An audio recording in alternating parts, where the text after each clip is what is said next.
Yes 10th class, इसमें हम पढ़ रहे हैं स्फेरिकल मिरर के बारे में। स्फेरिकल मिरर दो तरह के होते हैं, कंकेव और कॉन्वेक्स। उससे पहले मैं आपको एक छोटा सा क्वेश्चन पूछती हूँ आपसे, जो हमने उसमें किया उसके अकॉर्डिंग। अगर मान लो आप एक मिरर के सामने खड़े हो, प्लेन मिरर, कितने डिस्टेंस पर खड़े हो? 2 मीटर। तो आपकी इमेज और आपके बीच में कितना डिस्टेंस होगा? Hurry up, pause the video and send the answer. ये मिरर, ये आप 2 मीटर के डिस्टेंस पर, तो इमेज भी तो 2 मीटर दूर होगी ना इस मिरर से। 2 मीटर, टोटल डिस्टेंस कितना हो गया? 4 हो गया ना। आंसर आएगा 4। Simplest answer is 4। देखो अब टॉपिक पर आते हैं। स्फेरिकल मिरर क्या होते हैं? स्फेरिकल मिरर दो तरह के होते हैं, कंकेव और कॉन्वेक्स। देखो ये कंकेव मिरर है। The mirror whose reflecting surface lies inwards, मतलब आप इस तरह से देख रहे हो। मान लो आप इस साइड में हो, यहाँ पर हो, ये मिरर है, इसके अंदर की तरफ जा रहा है ना ये, जिसकी रिफ्लेक्टिंग सरफेस क्या होती है? अंदर की तरफ लाई करती है।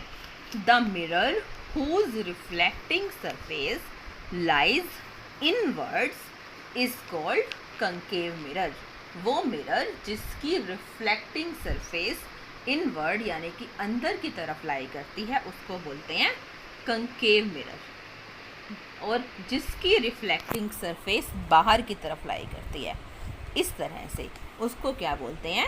Convex mirror. आया समझ में ना? जिसकी रिफ्लेक्टिंग सरफेस अंदर की तरफ लाई करती है वो होता है कंकेव मिरर, और जिसकी बाहर की तरफ लाई करती है उसको क्या बोलते हैं?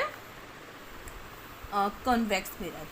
सिंपलेस्ट एग्जांपल, अगर आप एक स्पून को देखो, स्पून को अगर आप सीधा करके देखते हो, नहीं देखा तो अभी देखो, घर पे ही हो आप, तो क्या है, आपको आपकी इमेज उल्टी दिखाई देगी, मतलब अपसाइड डाउन। जो चीज़ ऐसे होगी वो आपको यूँ दिखाई देगी, अपसाइड डाउन। ओके, वो कौन सा होता है? Concave mirror. अगर आप एक स्पून को देखते हो वो इमेज होती है, मतलब वो मिरर होता है कंकेव। वहीं अगर आप उस स्पून को उल्टा कर दो, उसकी बैक साइड को देखो, तो वो कौन सा मिरर बन जाता है? Convex mirror. ठीक है, अब हम मिरर से जुड़ी कुछ टर्म्स डिस्कस करेंगे। ठीक है, एक्चुअल में मिरर होता क्या है? अगर हम इसको कंप्लीट कर देंगे तो एक स्फीयर बन जाएगा ना, ठीक है ना। मिरर क्या होता है? एक पूरे के पूरे, स्फीयर मतलब गोला, कोई गोल चीज़। मिरर क्या है? पूरी किसी स्फेरिकल शेप का, एक स्फीयर का पार्ट है, ठीक है ना। जो मिरर होता है किसी एक स्फीयर का पार्ट है। मान लो किसी बॉल को इमेजिन करो, अगर वो बॉल रबड़ या प्लास्टिक की तरह ग्लास की बनी है, कांच की बनी है, जैसे मिरर का जो मटेरियल होता है उसका एक पोर्शन यहाँ से आप कट कर दो इस तरह से, ये बच गया ना। ये किसकी तरह काम करेगा? मिरर की तरह। मिरर क्या होता है?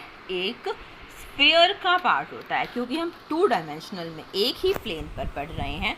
तो ये अगर हम इसको कंप्लीट करेंगे तो हमें एक सर्कल कंप्लीट होता हुआ दिखेगा। ओके, अब मिरर के जो सारे पार्ट्स होते हैं उसको मैं आपको यहाँ बता रही हूँ।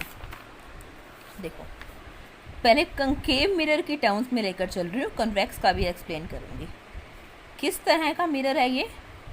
Concave mirror. कौन सा मिरर है? कंकेव।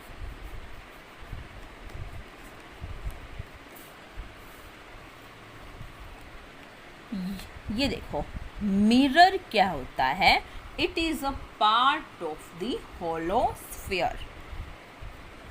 अब देखो, इस मिरर का जो सेंटर पॉइंट होगा इसको बोलते हैं पोल। मिरर का सेंटर। जब आप इसको ड्रॉ करो तो कंपास से करना। अब मैं एक हाथ से कंपास का यूज़ वैसे भी नहीं कर सकती, पता है आपको, क्योंकि दूसरे हाथ में मैंने फ़ोन पकड़ा हुआ है, ठीक है ना। मिरर का जो सेंटर होगा उसको बोला जाता है पोल। जब भी हम मिरर की बात करते हैं, चाहे वो कंकेव हो या कॉन्वेक्स, प्लेन के हमने रूल पढ़ लिए, अब जो इमेज ड्रॉ करने आएंगे कंकेव या कॉन्वेक्स की आएंगी।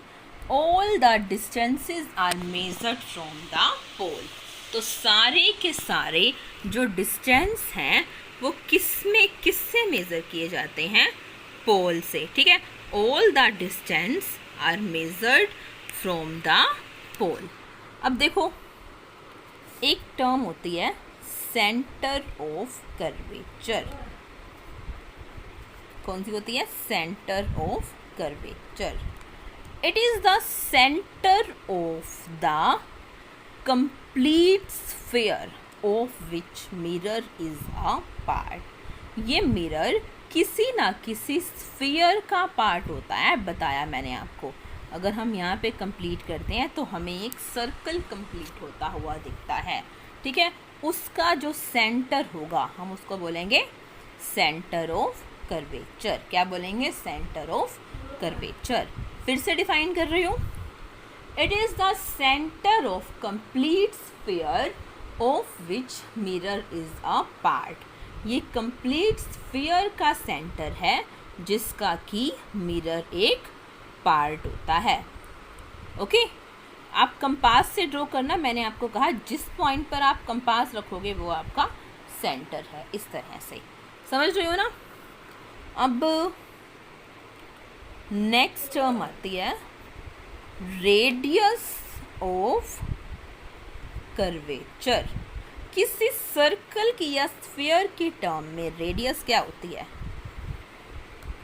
ये सेंटर, रेडियस क्या होगा? यहाँ से बाउंड्री के किसी भी पॉइंट तक डिस्टेंस जो होगा, ये जो डिस्टेंस होगा इसको रेडियस बोलते हैं ना। सेंटर से बाउंड्री के बीच का जो डिस्टेंस होगा। वैसे ही अभी मैंने आपको बताया मिरर के केस में all the distances are measured from the pole. सारे के सारे डिस्टेंस कहाँ से मेज़र किए जाते हैं? पोल से। तो इसके सेंटर से पोल तक का जो डिस्टेंस होगा उसको बोलते हैं रेडियस ऑफ कर्वेचर। ये जो है कैपिटल आर से डिनोट करना, इसको स्मॉल आर से मत करना। ये जो डिस्टेंस होगा इसको बोला जाता है रेडियस ऑफ कर्वेचर। पूछना है कुछ? सेंटर ऑफ कर्वेचर क्या होता है, पोल क्या होता है, रेडियस क्या होती है, इसको हमने पढ़ लिया। अच्छा, पोल को लिखना भूल गई। अच्छा, एक पॉइंट होता है principal focus. Sometimes it is also known as focus only. Principal focus ये एग्जैक्ट इनके बीच में, P और C के बीच में, मतलब क्या होता है? पोल और सेंटर ऑफ कर्वेचर के बीच में लाई करता है। कहाँ पर करता है? पोल और सेंटर ऑफ कर्वेचर के बीच में।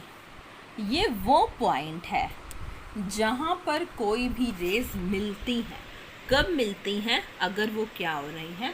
पैरेलल आ रही हैं, ठीक है ना।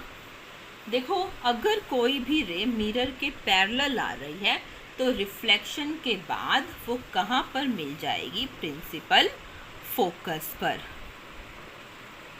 ओके, ये एग्जैक्ट मिड में, मतलब इनके एग्जैक्ट बीच में होता है, ठीक है ना। अब इसका जो डिफरेंस होता है वो क्या है? P और C के बीच के डिफरेंस का बिल्कुल हाफ होता है। इसका जो डिफरेंस होता है वो रेडियस का हाफ होता है। जो इस प्रिंसिपल को समझ में आया ना, ये पॉइंट। अब इसका जो डिस्टेंस होगा इसको बोलते हैं फोकल लेंथ। क्या बोलते हैं? Focal length.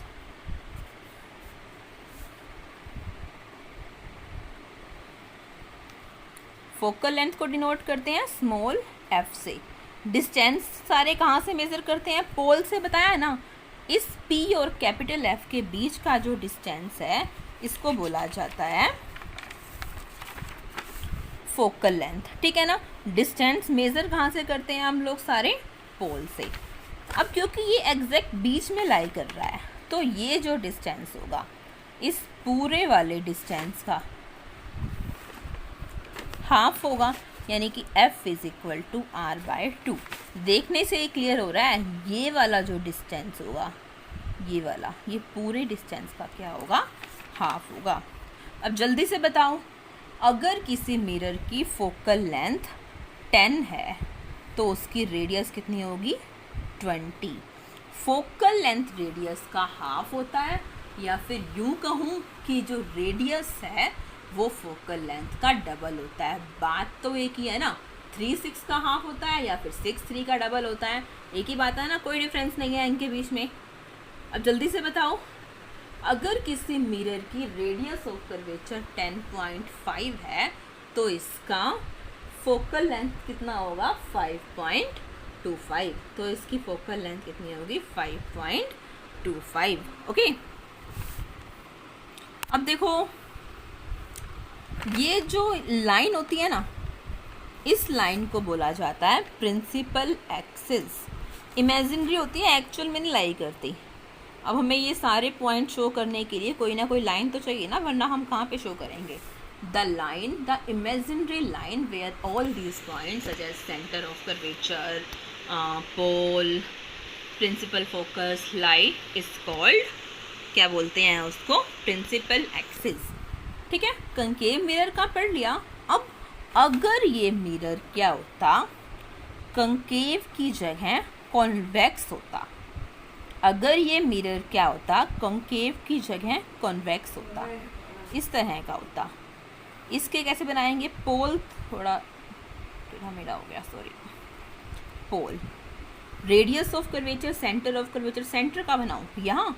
अब देखो सेंटर तो हमेशा सर्कल या स्फीयर का होता है ना, आपको लगता है इस साइड से कोई सेंटर या स्फीयर कंप्लीट होगा, वैसे मेरे डायग्राम में तो यहाँ से भी नहीं लग रहा, लेकिन समझ दे, इस तरह का है ये, तो यहाँ पर कंप्लीट होना चाहिए ना, तो सेंटर ऑफ कर्वेचर यहाँ लाई करेगा, फोकस ऐसे ही इनके बीच में, ये फोकल लेंथ, ये रेडियस, बाकी बात एक ही है। पूछना है कुछ आपको, एनी डाउट? अब इसके बाद हम एक्सप्लेन करेंगे मतलब क्या रूल्स होते हैं और क्या कार्टेशियन साइन कन्वेंशन हम फॉलो करते हैं। आई थिंक आज के लिए सफिशिएंट है, नेक्स्ट मैं आपको नेक्स्ट सेक्शन में बताऊंगी।